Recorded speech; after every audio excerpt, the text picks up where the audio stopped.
Hi, everyone. It's Brad Weber, host of the 2023 Informs annual meeting, and I am so thrilled to share the next in our special series of What's Your Story? Interviews highlighting this year's annual meeting plenary speakers. Today, I'm joined by none other than the incomparable Ann Robinson, Chief Strategy Officer at Kinaxis, former president of Informs, yay, and supply chain aficionado. And we'll be moderating the plenary panel session on harnessing the data revolution in supply chains. And thank you so much for joining me. Such a pleasure to have you. Brad, thank you so much. You know how excited I am for our conversation. This is such an important time for Informs, and I love that I can chat with you.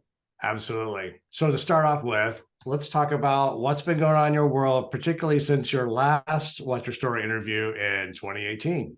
I can hardly believe it was 2018. It feels like I did that just yesterday. Yeah. Well, a lot has changed. I've certainly changed roles.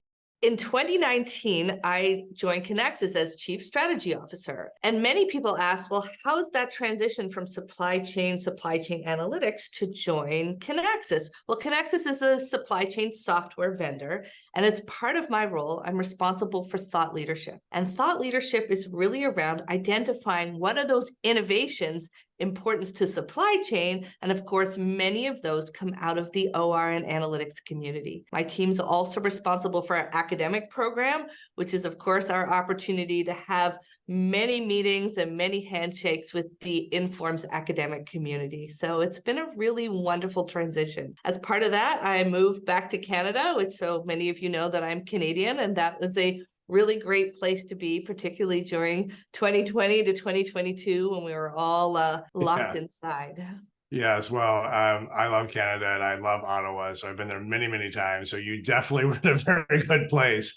So, as I mentioned in the intro, you've been obviously involved with Informs and a past president. So, how did your relationship with Informs begin? Tell us some more about that. It's a great question. So, my whole life, I've known the importance of giving back to the community for which you are part of. And as a student and graduate student in Canada, I was part of the Canadian OR Society. And I became aware of Informs at a joint CORS Informs meeting that was held in Montreal.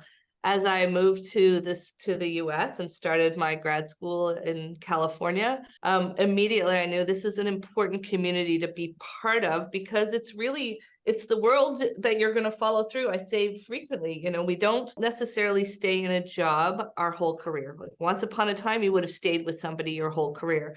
More frequently now we move around. So that continuity, those people that are going to help you grow, see you evolve into your path are really the ones through a professional society, and Informs turned out to be my home.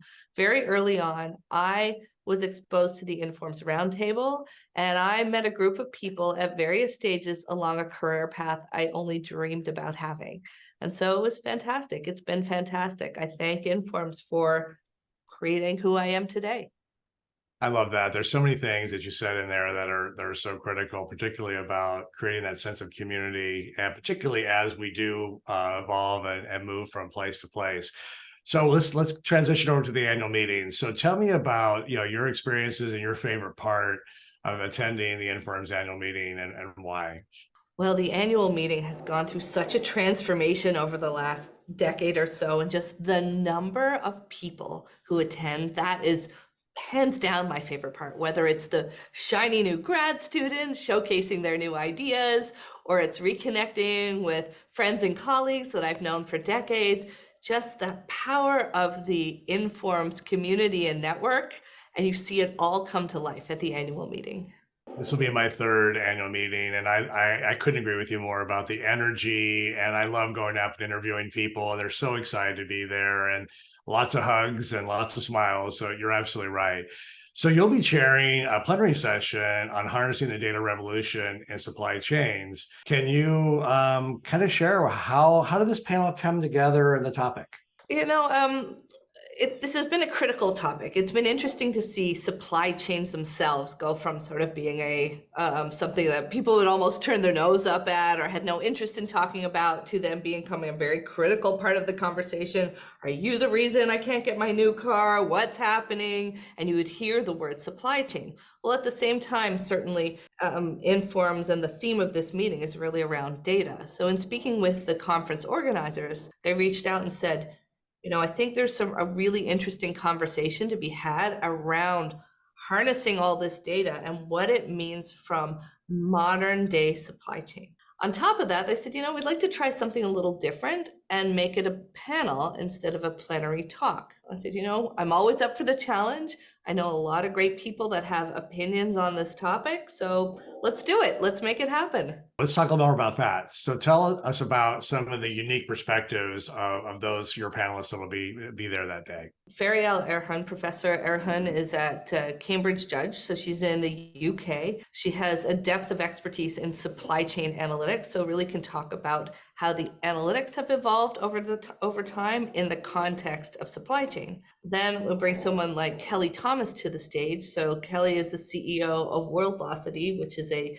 advisory firm for supply chain organizations, but he has a rich depth of knowledge in supply chain software. So that sort of complements the analytics viewpoint that Feryal brings to the table. Derrick Fournier is the VP of Digital Transformation and Innovation for Supply Chain at Bristol Myers Squibb. So he is seeing this stuff in action, and a healthcare company at that. So they've seen tremendous evolution in their supply chains over the last few years.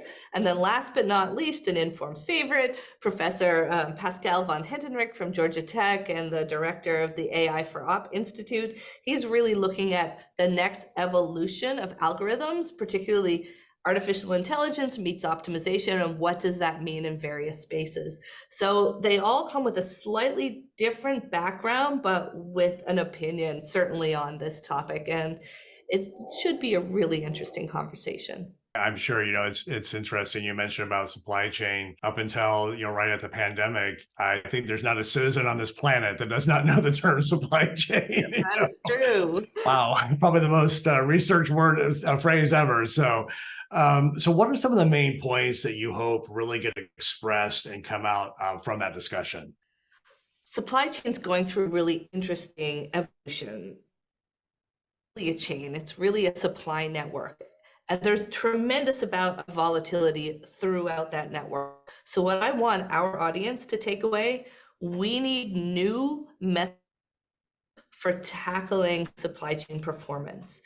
And they can't be so complicated that everyday supply chain practitioner can't understand them. So we need that explainability as part of that evolution in the solution type. Of course, there's a balance. When do you use analytics? When do you automate the analytics? And when do you have the human in the loop? Understanding that balance, of course, is important. So bringing all those together, I think our Informs community is the group that's going to help drive this solution evolution for supply chain. And I want them all to realize the opportunity in front of them. Solution evolution. I love that. We're gonna trademark that one. So I love that one. So we're gonna move over a little bit. We're gonna have a different kind of fun. I'm gonna ask you some kind of fun questions that we'll be also asking other panelists. So I want to ask you about your favorite guilty pleasure snack. What is that? It would probably be French fries, but not shoestring French fries, but the ones that go along with like a fish and chips, the good British style. That's definitely my guilty pleasure. Bread with feta cheese and honey. It doesn't matter where I am in the world, when I have the snack, I am transferred back to my childhood home and I'm a dreamy-headed teenager again. My favorite guilty pleasure snack, hands down, are chocolate chip cookies, especially when they're fresh out of the oven. They're warm and gooey. Gideon's is one of my favorite chocolate chip cookie places there in Orlando. My favorite guilty pleasure snack is Kit Kat potato chips. My favorite guilty snack cannot be anything else than M&M. It's M&M or nothing. Very simple. I love that. Let's talk about a person from history, dead or alive, that you would have over for kind of a fantasy dinner. That's a really tough question because there are so many, but one is likely Leonardo da Vinci, somebody who is so mathematically inclined, yet such an amazing artist and had such a complex and multifaceted background. How could you not have a fascinating conversation? As a Turkish woman who had many privileges in life, the answer is very clear for me.